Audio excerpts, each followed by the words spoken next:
Welcome back, everyone, to this episode of the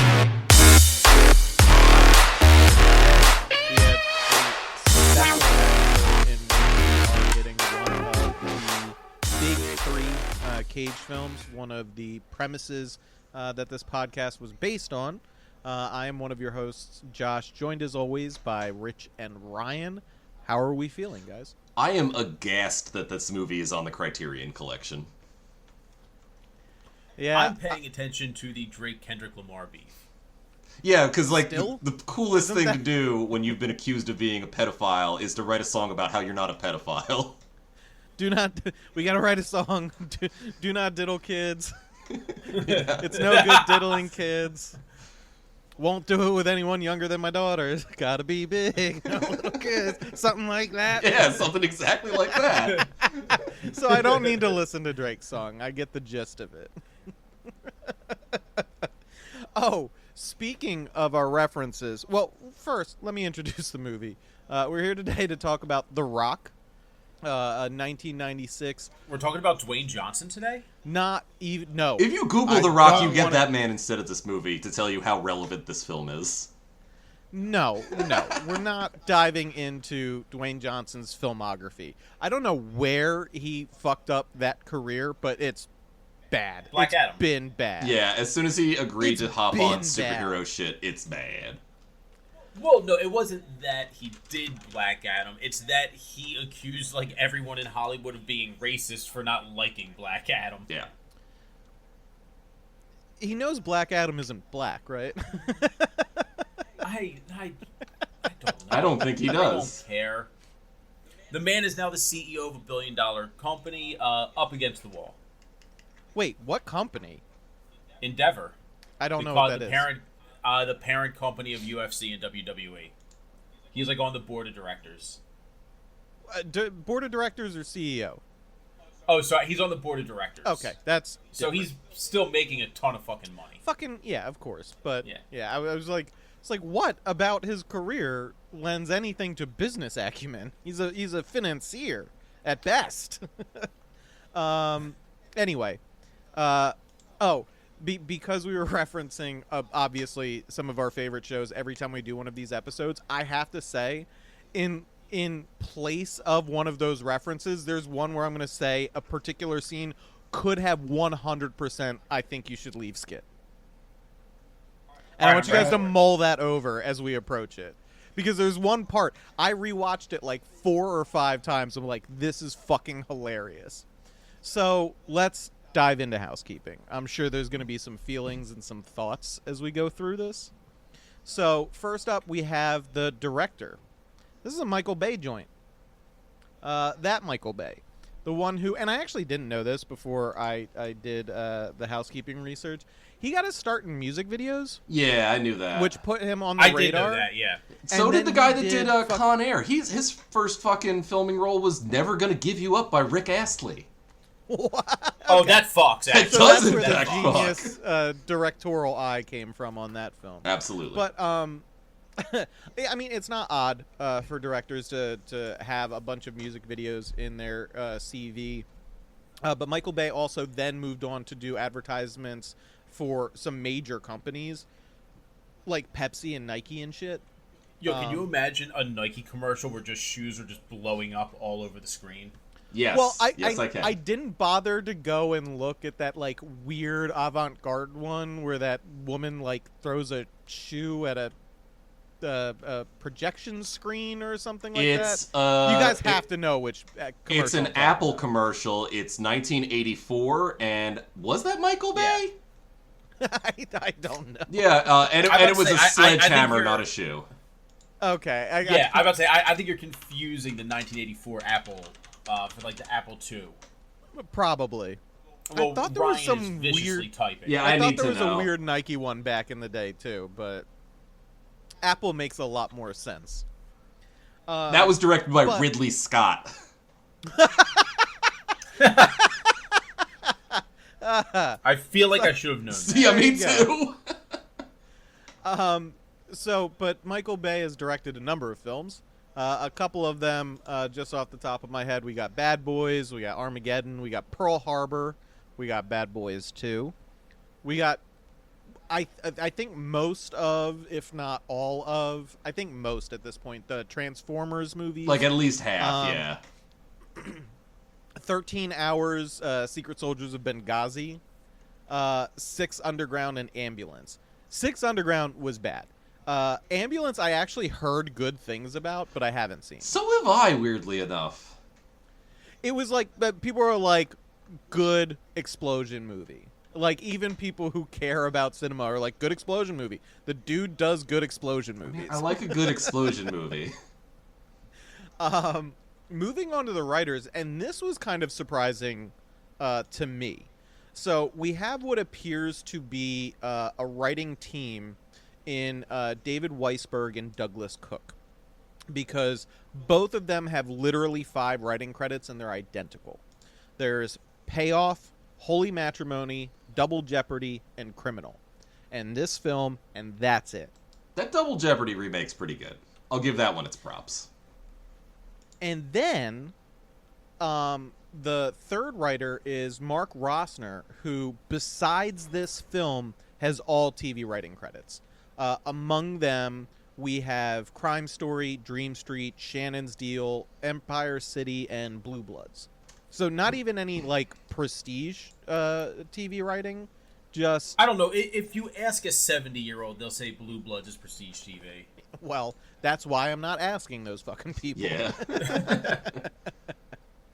And so now we get into the cast. I do have to shout out, he wrote one episode of V, the Alien Invasion miniseries from 1985 that's pretty good. The lizard aliens are very goofy looking in that. Okay, that's Rossner? That's Rossner, yeah. Okay, I want to make sure we give credit where credit is due. So, from there we move into the cast, and Ryan has, before we started recording, rightly called out, this is an ensemble film at its core, and so even with more cast members than I typically like to include on this list already, we're leaving so many out. It's absurd. Yeah, and I said I'm not gonna shout out anybody that, like, you don't mention so we can actually get through this. Because this is just a, hey, would you like to see a bunch of guys on screen? Here's a bunch of guys on screen. And I'm not gonna lie, I am the target audience for that. I'll be like, ooh, that guy. Yeah. Every time. It gets me every time. So first up, as always, we have Nick Cage as Stanley Goodspeed. Next up, we have Sean Connery. You're the Man Now Dog himself as John Patrick Mason, who has been in a ton of shit, but let's go over it. We got The Longest Day, a large number of James Bond movies, including Dr. No, Goldfinger, From Russia with Love, Thunderball, among others. Murder on the Orient Express, The Man Who Would Be King, Highlander 1 and 2, The Untouchables, Indiana Jones and the Last Crusade. You know who Sean Connery is. I forgot to include that one goofy... Zardoz! There you go. Yeah. The one where he's wearing the like onesie, like the fucking bikini thing. It's the Borat. It's the Borat bathing suit, but made of bandoliers of bullets. Have you ever seen that movie? It's fucking red. insane. The like central premise is that it's a matriarchy where they make everyone believe that the penis is wrong, but the gun is good. I know I watched it many years ago, and I'm not sure what drugs I was on at the time. It's fucking so unhinged. I do not have a good recall of it. There's a big head that's basically just a spaceship. Who doesn't love that? Next up, we have Vanessa Marcil as Carla Pestalozzi, which her last name is never mentioned in the film, as far as I can tell. Yeah, they made that shit up. And her background is almost entirely TV. They got her for one reason and one reason only, is she was... Now, I'm not familiar with this show, so I'm going to make a bit of a deductive leap here. I'm assuming she was one of the primary smoke shows on General Hospital, because that's where a majority of her resume puts her. I mean, she better be for 413 episodes. Yeah, she was in Beverly Hills 90210 and the show Las Vegas, which all I know about is that my dad is a big fan of. That also had The Rock in it, didn't it?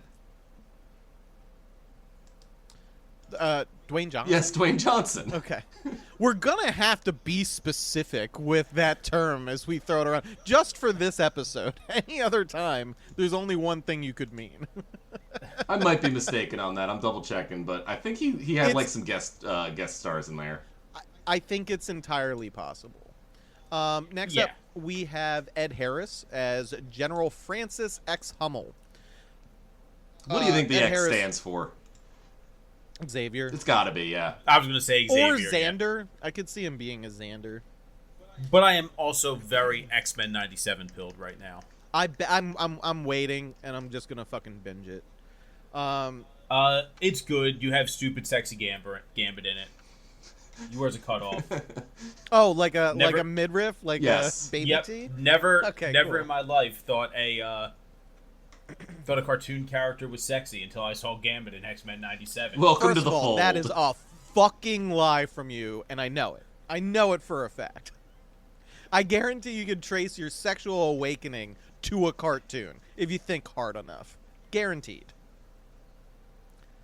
All right, I'm gonna think on that in like the middle of the episode. We all forget about this. I'm just gonna blurt out Disney's Robin Hood. That fox did it for me. It's all the bondage. The squirrel from The Sword and the Stone. Oh, do you guys not remember that scene? I don't. No. But that's because I read the book that's based off of, and it goes like way off the fucking rails, being super racist against indigenous people. Wait, now I'm second guessing myself. I'm not sure if it was Sword in the Stone or Page Master. So anyway, I'm just gonna let you guys research that later on your own and be like, oh shit, I do remember this. Yeah. So Ed Harris was in a number of things, including Creepshow, Field of Dreams, The Abyss, Glengarry Glen Ross, The Firm, Apollo 13, Nixon, The Truman Show, Enemy at the Gates, A Beautiful Mind, A History of Violence, Snowpiercer, Mother with an exclamation point. I always got to throw that in there. I know that's a divisive film, but I enjoyed it. I don't know why it was a divisive film. It's because people thought it was deeper than it was, and they were telling everybody that it's a super deep movie, so when they went to watch it, they were disappointed by how absolutely shallow it was. It's just an allegory. It's just an allegory. Now, I got an Ed Harris I got to shout out, because I watched this movie like a year ago, and it whips ass. He was in George Romero's Knight Riders, spelled like knights, like the dudes with the armor. It's a movie about Ren Fair troop dudes who ride motorcycles when they're not doing Ren Fair shit. That sounds really cool. It's really fucking rad. Yeah. It's really heartbreaking. It's about like this family, like the Ren Fair dudes are all basically like a found family, and it ends up crumbling by the end because of cops. It's like Easy Rider, but with Ren Fair shit. I like that premise a lot more. Next up, we have John Spencer as FBI Director Womack, who was in War Games, Presumed Innocent, Copland, shout out to Copland, The Negotiator, and primarily The West Wing. That's just what people, I think, know him from, is just The West Wing at this point. Which is wrong. They should remember him from Copland. Yes. Did you say War Games? I'm pretty sure you said War Games. I did. I opened with War Games.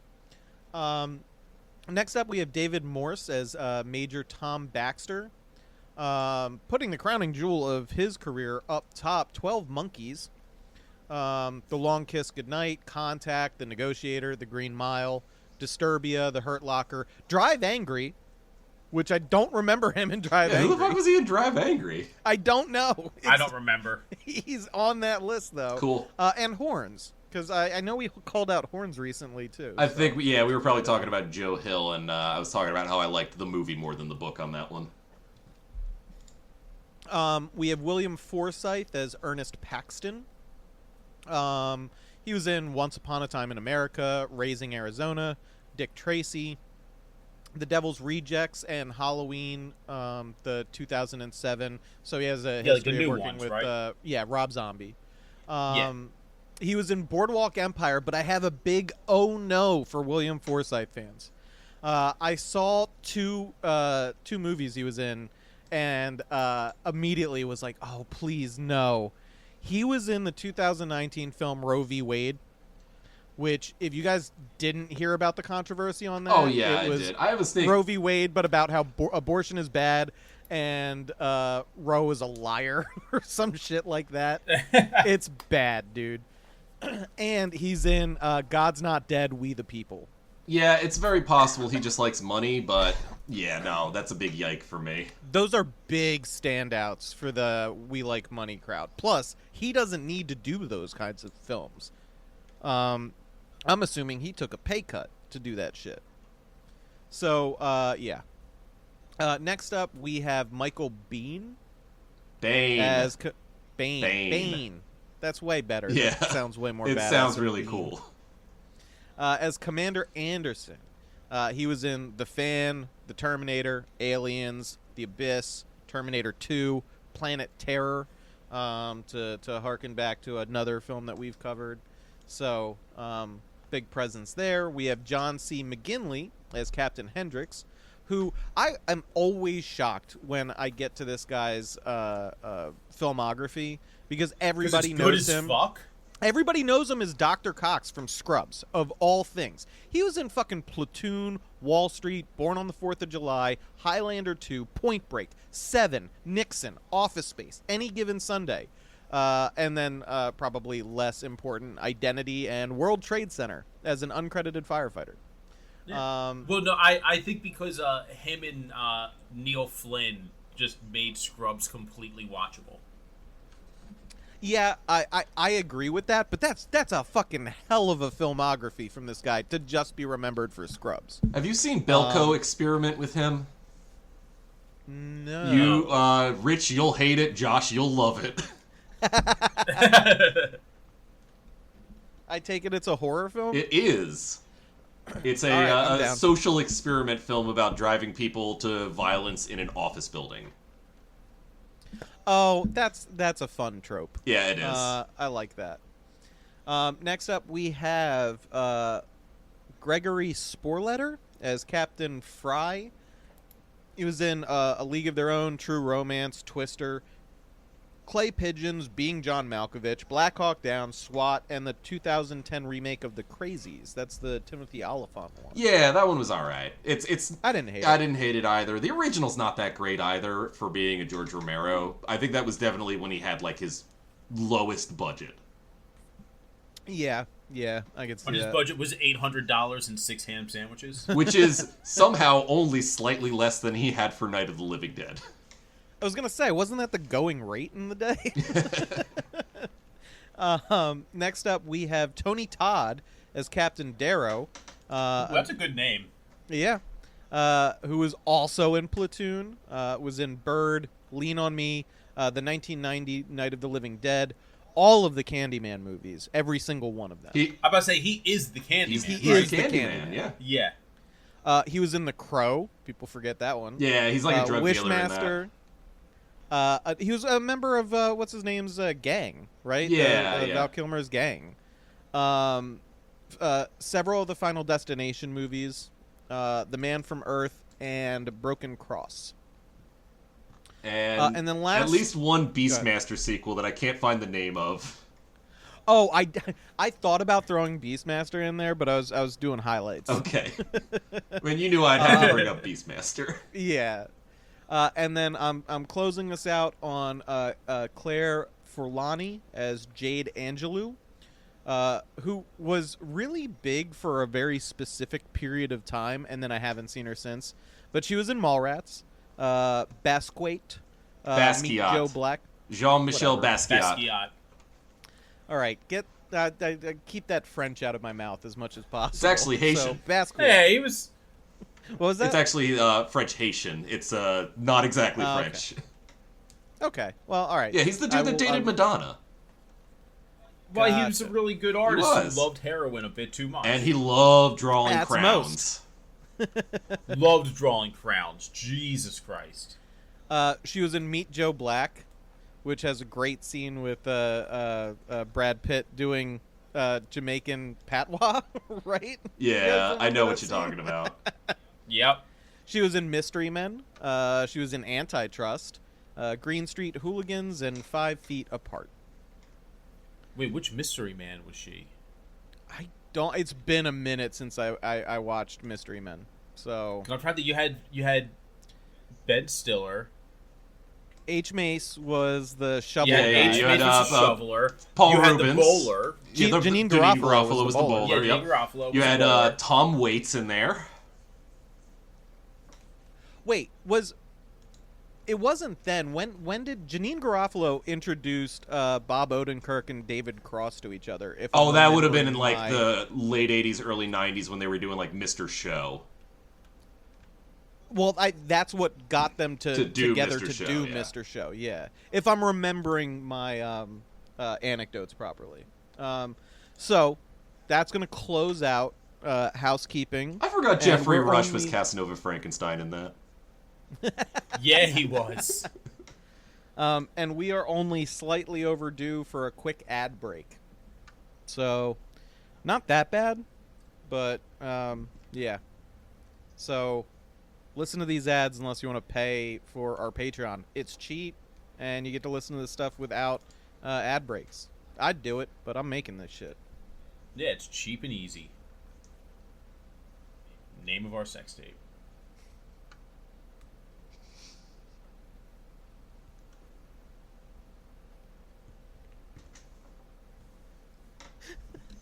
When have I ever put you on the spot with a finger waggle for a witty comment? I mean, never, but that doesn't mean you're not going to start at some point. I mean, yeah, it's a free and legal thrill.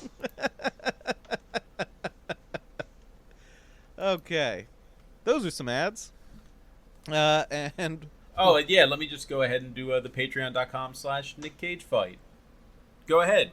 Give us $1. You won't, pussy. negging our audience now. Who knows? That might work. That might work, yeah. I'm just going to neg the audience and see what happens. This Findom a bunch of Nick Cage enthusiasts. I don't know if they'd be more susceptible to that or not. But now we can get into the plot of this film. And it opens pretty dramatically. We get intercut shots of Ed Harris smoking a cigar and like Marines carrying a flag draped casket for a funeral. And like the audio over top is like radio communication of what sounds like a troop of soldiers pinned down behind enemy lines, just like getting slaughtered. Harris eventually gets up and puts on his dress uniform and heads out to the tail end of this funeral. It looks like he's going to the funeral, but I don't know if that's the case because he just goes to his wife's grave, which... Yeah, there's a lot of intercut things, and it makes it a little bit hard to follow. Like the first time... Because I watched this movie twice. The first time I watched it, there were a lot of things that like I was like, what is happening with this first scene? That is a Michael Bay-ism. This man loves 30 cuts in a minute. Yeah, and that's why Hot Fuzz works so well, because they're making fun of the unnecessary cuts. Hot Fuzz works so well for a lot of different reasons. For me, it is like the lampooning of his specific filmmaking style that really makes that work for me. The Ed Harris goes to visit the general goes to visit his wife's grave, which actually prompted me to look up if military spouses can be buried in Arlington, and apparently the answer is yes. Yeah, weird. Because I wasn't sure. I'm like, was she in the military? I don't know what's going on here. So he goes to her grave, lays flowers on it, and then apologizes because there's something he has to do. He's come to a decision point, and is begging his dead wife for forgiveness for his planned course of action. And then we cut to a naval weapons depot as a group of commandos like storm up to the fence and fire zipline harpoons. I don't know if those are actually a thing or not. It seems cool though. I need to know, because as soon as I saw that, I was like, I gotta get me one of those. So The General Hummel arrives for like an official inspection, as the commandos zip line into the base and start taking out guards. It becomes clear, they like make it clear through context, they're not shooting these U.S. soldiers dead because it would kind of undermine their animating mission here. But there is a fucking great scene where I'm not sure if it's McGinley or who it is, but it's McGinley. I know what you're talking about. This guy with full face paint camo like comes into frame dual wielding these needle shooting pistols behind a column and just spins around to dual wield take out 2 soldiers on patrol. That's a great scene, in my opinion. Got an answer. Zipline gun's not real. Aw. Yeah, because I knew exactly what scene you were talking about. I'm like, that's McGinley. I know for a fact. Yeah, that's a hard scene to forget. Very simple, but a lot of fun. So, the commandos end up stealing an access card off of somebody that they finally knock out with these needles, which also, that can't be a thing. Apparently losing consciousness through whatever means is actually really dangerous for human beings. Go figure. You don't say. But the commandos hand off the access card to General Hummel, so he is clearly in on this raid, and his inspection was just a pretense to get in there. So I love that his name's Hummel, because it just makes me think of those weird little fucking ceramic dolls that grandmas have, the Hummels. Those... I can't picture these. They're like the Precious Moments say. figures. It's like those, but they're made in Denmark, and grandmas love them. Now I can picture. So if you got yourself a grandma... As soon as you said Denmark. Yeah. Okay. The only reason I know what they're called is because Christopher Walken used to do a bit on Saturday Night Live called The Continental, and once or twice he would motion towards his erotic Hummel collection. Do they make erotic Hummels? No. Oh, that's a shame. Somebody get Denmark on the phone. That's $1 million idea, baby. So they advance through this complex until they get to level 4, which have a bunch of canisters in there and a label on the wall reading VX-2. And the general instructs them to take 16. We see the commandos carrying out a bunch. But while unloading one of the canisters opens, and this glass ball of green liquid like rolls out, and everybody like flees the room except one poor sap who was holding the canister, and they slam the door on him just as the glass ball breaks when it hits like the concrete wall, and then the guy immediately gets like horrible pustules and boils on his face, and they watch him die behind this ceiling door. Yeah, like they sit and watch him as he suffers. It is not dissimilar to that scene in RoboCop where the guy turns into a ghoul. Yeah. It's that was kind of fun though. I'm not gonna lie. It is probably one of the more fun special effects in the movie. Yeah. And then we cut to our first scene of Nick Cage, Stanley Goodspeed, fucking around at a desk with like a dart gun, and he has some weird like Rube Goldberg like shit set up. Like, what fucking job are you doing where you have the time to put something like that together? And we also see he's bought a Beatles LP. And had it sent way overpaid for it. They printed like 1 million of those fuckers. There's no way that's going for $600, even in a minty fresh. Did you look up the LP specifically? Yeah, it's Meet the Beatles. Oh, okay, it's their first LP. It's not like a rare one. I was wondering if you checked the actual price for it. I can. I have a copy. I have Discogs on my phone, and that just looks that shit up for you. But like, yeah. There's no way that's a $600 disc in the 90s. All right, I'm just trying to check the veracity of some of the things this movie expects us to believe. $90 today. So they had to have put that in there when it was like what, $40? Yeah, not even. Well, 90s there was like kind of a resurgence in interest in the Beatles because they were dying off, but yeah. Okay. I guess like $40. Like I've got a copy of that. It's a repress, but like it's not even their best album. It's not even their best bubblegum pop album. They really swung for the fences with that price tag, huh? Yeah, they did. Michael it's not like it's a copy of In the Court of the Crimson King original pressing where they mastered it at half speed so it sounds better. Michael Bay has like 400 of those things. He's like, this is going to make the price on these things shoot up so high. So an alarm goes off, and Stanley and his crew scramble into action. They go to this other room where there's this like central containment cylinder, this see-through cylinder, with a crate in it from, I can't remember what country it was supposed to be from. Bosnia? Bosnia. Okay, Bosnia. So, and they suspect there might be some dangerous agent in there. So Stanley and his training agent, I don't think that we ever get a name for him. I can't remember. No, but that's the dude from High Fidelity. High Fidelity, yeah. right? Yeah, he's the one who's into Sticky Little Fingers, that punk band. So they get in hazmat suits and go in, and they start going through the contents of this crate.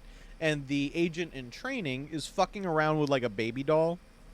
He's like, oh, look at this. Boop, boop, boop, boop, boop. Which also, I don't think that behavior is acceptable if you're like a anti-terrorist biochemist. You know what I mean? No, probably like, I'm not. all No, for yeah. fucking around on the job, but inside a containment tube where they're like, we're pretty sure there's some fucked up shit in here. You probably shouldn't be playing with the contents that you're examining. And sure enough, the baby starts spewing gas out of its mouth, which is absurd for like a terrorist attack to like set it up like a Joker weapon. You know what I mean? I was thinking the exact same thing. It's like that bit in Dark Knight Returns where he throws the bit where Joker throws the baby dolls filled with Joker gas into the audience at the like talk show that he's guesting on. Yeah. No, that was not dark. That was you're about the movies, right? No, I'm talking about the comic book. Okay. I'll grab it off my shelf right now. I know what okay, page no. it is. No, that's fine. When you said Dark Knight, like my head went to the movies, and I was like, no, wait, he did the original Batman. I remember that shit. Yeah, no, it's the one that's set like 40 years in the future, and Bruce Wayne is all like old as shit but still ripped, and the whole thing is just him realizing, I gotta get back out there. That is a great Joker bit from the comics, but nothing will top when he became the ambassador to Iran. Oh my god, yes, absolutely. That was part of Death of the Family, where he beats Jason Todd to death with a fucking crowbar. Sorry. That's so this gas starts leaking into the tube, and they suspect that it's sarin gas, which actually is a gas that was used in a terror attack. And I didn't bother to double check the timing on this, but it was probably at least a little bit relevant. Are you thinking of the Tokyo subway attacks? Yes. I think it might have been before this. I'm not 100% sure. And what if was it like the crazy cult attack? Yeah, the Shin on Rokyo. That was like on 92, Shinrikyo, yeah. I think. Okay, so I feel like they picked it on purpose. 95, 1 year before this. Yeah, it was incredibly relevant at the time. Although I'm not sure about the rest of this, because the gas is acidic, so it starts eating through their hazmat suits. Oh, and there's C4 in there, like enough to level the whole building. And the sprinklers are broken in their containment thing. Like, it is just a comedy of errors in what... Also, fucking Goodspeed is supposed to be the expert for this shit. The expert. And it's just amateur hour. Goodspeed, more like bad slow. So the guys in the lab are like, all right, the acid's eating through your suit. We don't have the water. Shoot atropine into your heart. And I forgot to ask my nurse wife what atropine is, or if that would even help. So we'll have to rely on our man in the chair, Ryan, who's furiously typing. We have to just isolate the clacking keys as a sound I've drop. done that before. But good speed. That's too much jargon for me. I don't understand what it does other than it stops you from pooping yourself to death. Atropine is just like a cure for dysentery? It's used in the treatment of diarrhea as second-line therapy by allowing the central acting opioid effect of, I can't read that word, and I can't read that word, capitalization on its, another word I can't pronounce off the top of my head, side effects of constipation to slow motility. It doesn't sound like it would be useful for the worst poisons that mankind is aware of. Nope. Okay. Fair enough. Do you have to inject it directly into your heart to stop pooping? I have no idea. I'm going to go with no. Yeah, probably. So, Goodspeed ignores... It was probably just a word that, like, Michael Bay thought it was cool. And it was like, yeah, use that. Yeah. He probably got atropine for, like, a really bad case of food poisoning the week before he started filming this. Oh, hold up. No, I am seeing that it is used to treat certain types of nerve agent and pesticide poisoning. So, yeah, it might actually have some semblance of reality there. And helps make you regular. That's interesting. That's an interesting dual use for a substance. Yeah. It's like the gas station dick pills. They're like, they'll get you rock hard and combat male pattern baldness. I thought you were going to say, and combat ready. And combat ready. Well, it depends on what you're fighting with or for. If it's for love, it might make you combat ready. Take that Rhino 69, baby. You knew we weren't going to get through an episode without a dick pill joke. I mean, there was an episode like a few weeks ago where I think we refused to acknowledge Rhino 69 since they have not been sending us their checks. Yes, exactly. Yeah. Or loose envelopes filled with loose pills, like we requested. Yeah. But the faucet's back on, baby. So I am rock hard right now. They wised up, man. The rock hard. You think you need Blue Chew? No, just go down to your Sunoco. So, like I said, was saying, Stanley refuses to stop what he's doing, trying to disarm the bomb. Again, I don't know how a biochemist expert is a bomb disposal expert as well. It seems kind of like an overlap that wouldn't exist. But he refuses to stop to take the atropine shot and does successfully disarm the bomb with an absurdly low number of seconds left on it. The sprinklers do start up at some point, so their suits are not compromised. Agent in training is shaken by the experience. As soon as they're done, he's like, let me out right fucking now. You almost made me stab myself in the heart with this. Which is fair. I'll give him that. So we cut to, which is a great scene. We cut to Nick Cage, Stanley, sitting at home in like a leather high back chair, butt naked, with an electric guitar on his lap that he's playing around with, when his girlfriend Carla comes home. And she asks him about his day, and he's basically like, the world's so fucking fucked up, man. These people trying to kill each other. It's so awful and horrible. If anybody brought a kid into this world, that's cruel and unusual punishment. And Carla's like, oh, I'm pregnant. And he's like, what? And she's like, yeah, I'm pregnant. And he's like, oh, great. And she's like, great? What about all that other stuff that you said? And I did like these quippy responses. He's like, when did I say that? She's like, 7 seconds ago. He's like, so much has happened since then. Yes. It's a good U-turn, dude. That is a pretty solid line. Take note. Yeah, that's a I have really my problems good with U-turn. this writing. That is pretty solid. I was impressed with it. That line would have worked on me. So, Also, wild, she caught the pregnancy 3 weeks in. Hey, I got a late piece of housekeeping that's really fucking weird. Quentin Tarantino was an uncredited screenwriter on this, along with Jonathan Hensley and Aaron Sorkin. Aaron Sorkin I can buy. Sorkin, there was some Sorkin-esque shit in this movie. Yeah. Sorkin's there like, were walk and talks. Yeah, I was gonna say, Sorkin's like, I'm lending you one of my top guys. You have to let me check that script. I can also buy the Tarantino bit. 100%. I don't know who Jonathan Hensley is. Who is this man? I don't know. How many feet were in this movie?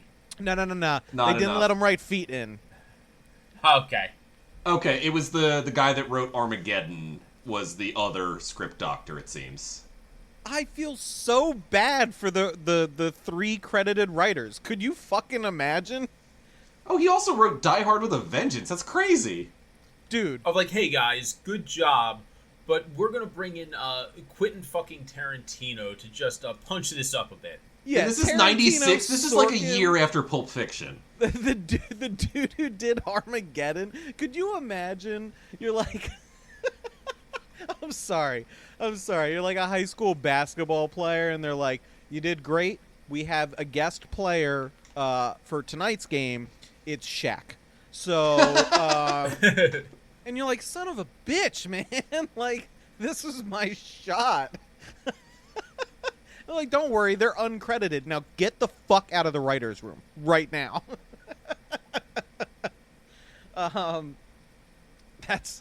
That's crazy, Ryan, and completely changes my perspective on the writing of this film. Yeah, now I'm even more disappointed. Now I feel like 3 dudes who were giving it their best got bullied out of the room by famous friends. That's bullshit. That's bullshit. Yeah, absolutely. So, at this point, Carla straight up directly proposes to Stanley. And this is where the fucking cool quips run out. That stream dries up immediately because Cage's response is, "Whoa, marriage police, pull over," which is bad. It's so bad. Yeah. Is this what you fucking liked in the 90s, people? Is this the gray slop that you liked? It is exactly what they liked. Yeah, 100%. yeah. This was such a 90s... Like, this was quintessential 90s. Yes. Correct. I agree with that. So, we cut to a tour of Alcatraz, The Rock, the titular character in the film. I've got another fun little aside since we're actually at The Rock now. I gotta find it, but it basically boils down to the studio wanting Michael Bay to mostly shoot the movie in Los Angeles with a handful of exteriors of Alcatraz and San Francisco to complete the illusion. But Michael Bay refused, telling them, I gotta shoot on this island because it's so fucking bitchin'. Oh my god. Oh my god. There was a scene that, like, I don't know if it rubbed you guys the wrong way, but, like, they're establishing shots of San Francisco and Alcatraz. And the first shot, you see San Francisco, and it is just fog covered, right? Yeah. And then they do a exterior shot of Alcatraz, which is not fog covered, but it's, like, clearly the sun is setting. Yeah. And then they do a third shot of, like, people walking into Alcatraz. This is, like, right before they take it over. And it's a beautiful fucking day out. And it just really annoyed me. I didn't even fucking notice it. When you show me B-roll, I'm going to treat it as B-roll. And also, if I don't need to pay attention to your establishing shot, that's B-roll. So yeah, I didn't even fucking notice that. But good call. So, we see in this tour of Alcatraz the general and some of his men. I do love a bit where he, like, again, Ed Harris, old Ed Harris, like, squats down to talk to, like, first grade girls. Yeah, like 4 first grade girls. Yeah. And is like, hey, listen, you got to go and tell your teacher right now to get back on the bus and back on the ferry and off this fucking island, little girls. No adult is paying attention to this exchange. And we don't see if that pays off at all in any way, shape, or form. Probably didn't, because the teacher's probably just like, listen, I'm getting paid $80. I don't feel like teaching today. I'm hungover as shit. You're going to go through Alcatraz. No, it's even easier some than that. Crazy man, some crazy man just told you to leave. No, just shut up. It's fine. The teacher had been like, who told you this? Okay, what did we say about talking to strangers? That's really the only lesson I am paid to impart to you children. So shut up and enjoy the tour.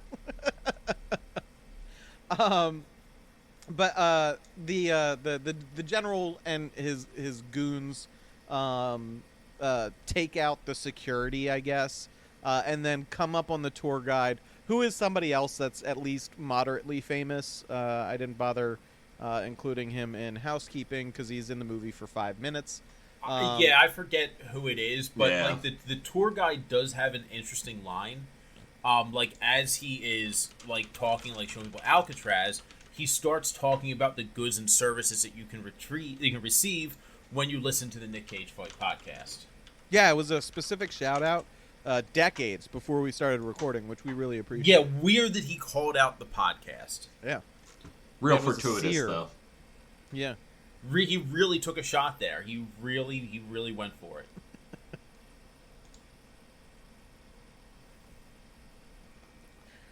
Those were they were definitely ads. Good, bad, eye of the beholder is what I say. If you don't like those, go to our Patreon. And that's all I have to say about that. Yeah, it exists. Just go there. Find it. I know you can do it. I know you can do it. I know you have it in you. So, the tour guide is continuing to talk as the general's goons swoop in behind him and just sort of scoop him up. And then they inform him the tour is over. And then we see helicopters arriving and deploying men onto Alcatraz as the general and his men effectively take over Alcatraz. There's a couple of hilarious bits in this film in general. One of my favorites is this scene. So all of the tour members, the tour participants, are now locked in cells in Alcatraz, and there is the tour guide's in one as well with other people. And the lady's like, why didn't you do something? Don't you have a gun? And he's like, no, I'm not allowed to carry a gun. And the lady's like, if I had known, I would have brought my gun. What the fuck is going on?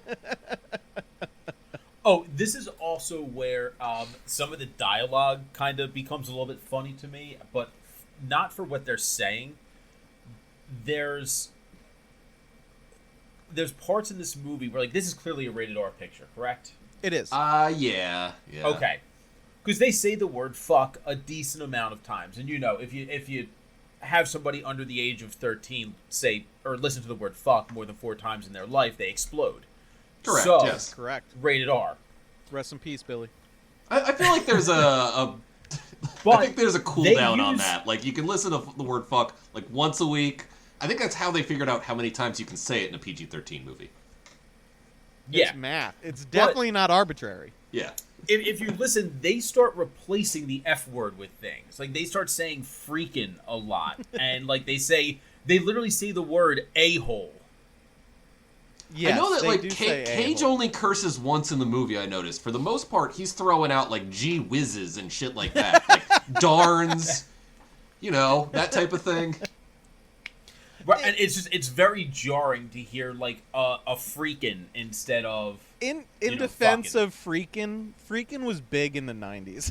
It was big in the 90s. I got in trouble at my very conservative Christian grade school for saying freaking, and they're like, "What did you mean by that?" I'm like, "It's a fucking adjective. What do you want?" Have you never heard the Jodeci song "Freaking You"? That's what I mean by that. It was big in the 90s. Not so much these days. We should bring it back, guys. We should freaking bring that back.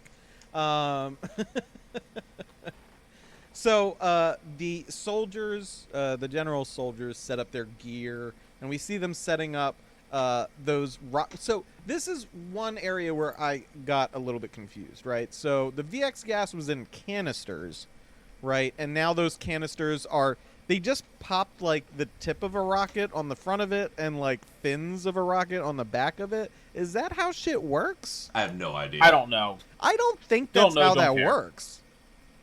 But that's how it works in this movie. So they get those rockets, not the 16 that the general wanted. Also, weird number, but the 16th was the one they were trying to get out of the room when that ball burst and that dude fucking died horribly. So they have 15 rockets at this point. I also love how later in the film, they're like 15 rockets was way too fucking many rockets for us to cover in this film. So they hand wave half that shit. More than half of it. They hand wave like 3/4 of it very quickly. Yeah, I was about to say, I think that they end up like showing the diffusing of like 5. We'll get to it because I have with my notes we can triangulate how many they hand wave. So all right, sick. So the rockets are set up. The general's men are like putting in place counter intrusion measures, more like made up bullshit as far as I can tell. They have like laser tripwires that they only ever refer to. I mean, we see at one point, but we don't see how they're really deployed. And then the guy's like, I got this super secret like tremor sensor. It's like a plastic glass ball with like a loose spring dangling in it. Yeah. I have no idea how that informs them of anything. And he was like, nobody knows about this shit. It's cool. And they set it up. I made it in my basement. Yeah. They set it up in the showers that they identify as a likely entry point for any sort of force that could try and dislodge them from the prison.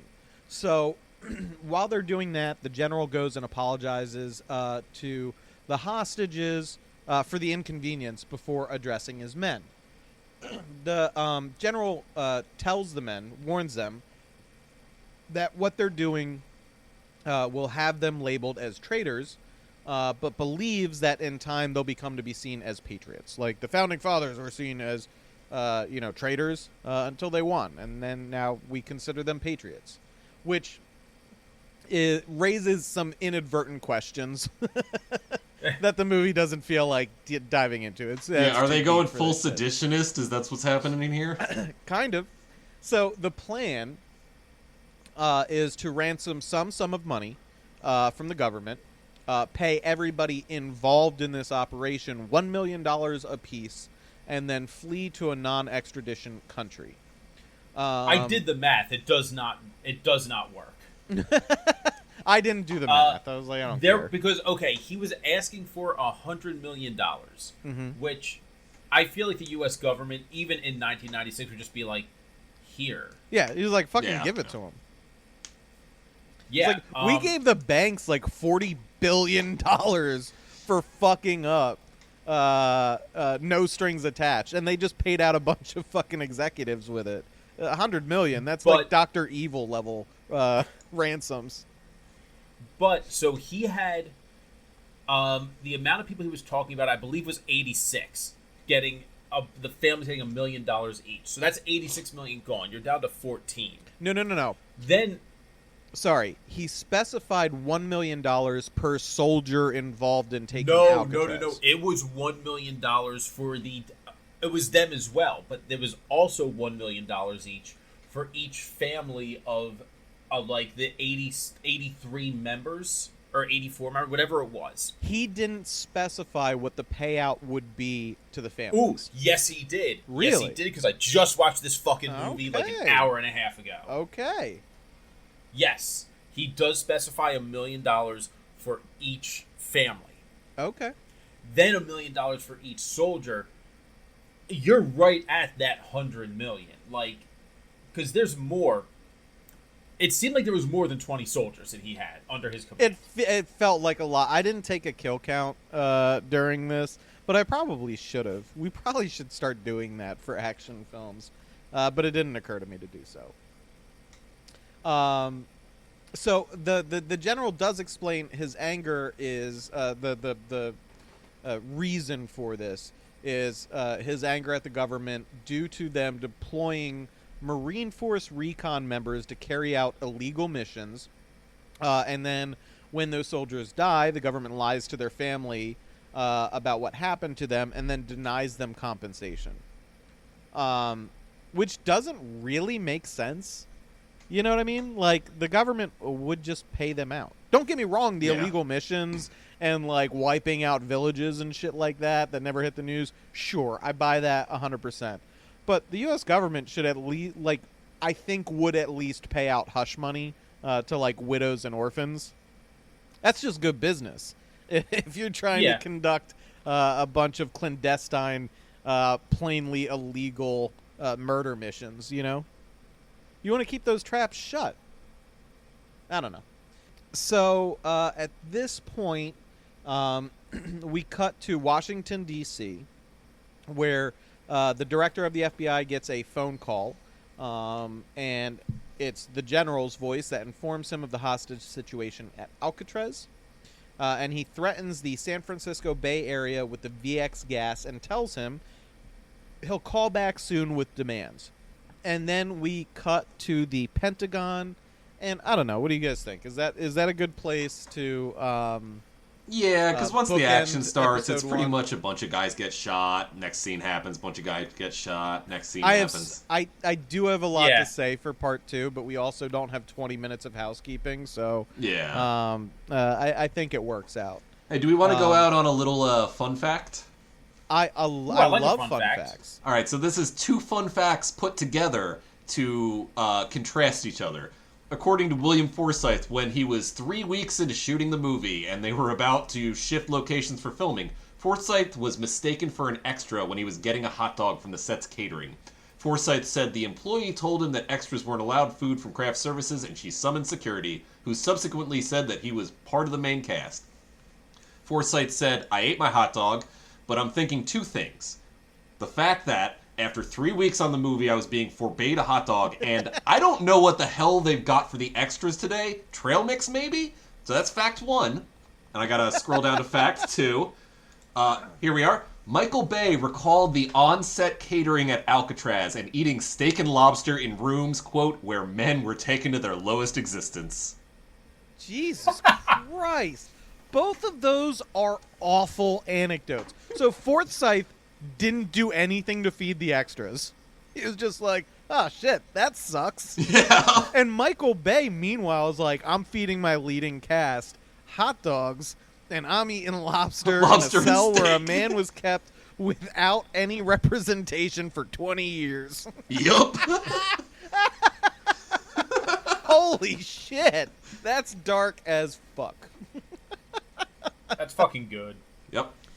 Yeah, those are fun facts. Super fun facts. What's not fun about a hot dog? Well, that reminds me. That reminds me of a quick aside when my buddy, good friend of the pod, and legend from the stories, Larry.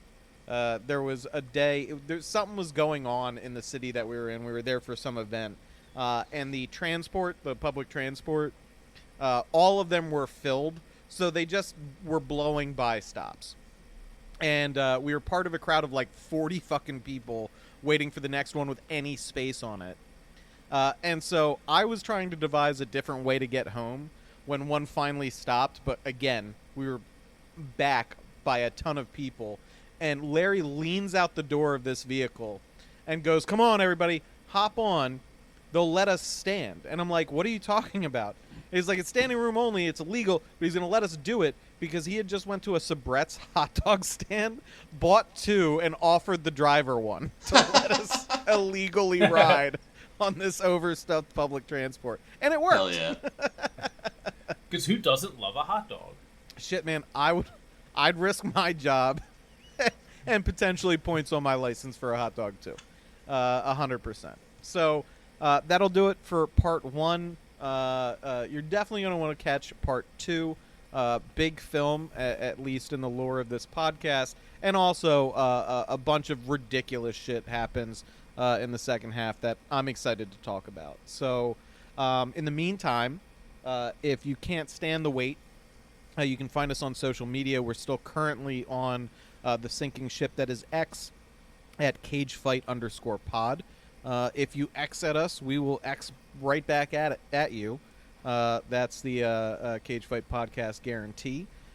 We have Facebook. If you're a drunken uncle, that's all the information you get. You'll find us. You always do. And we have a Patreon. Rich, just hit them with the Patreon pitch one more time. Absolutely. That would be patreon.com/NickCageFight. If you give us $1, we will remove the ads like Nick Cage removing sarin gas from a canister. There you go. And you can give us more money if you want some more things. We will give you more things. Yeah, there are more things.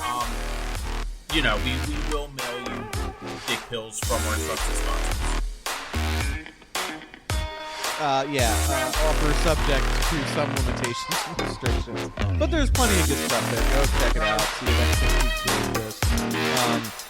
Thanks, as always, for sharing your commute or your boring office day with us and listening. Our core message, of course, always being, dear listeners, please remember, we appreciate you.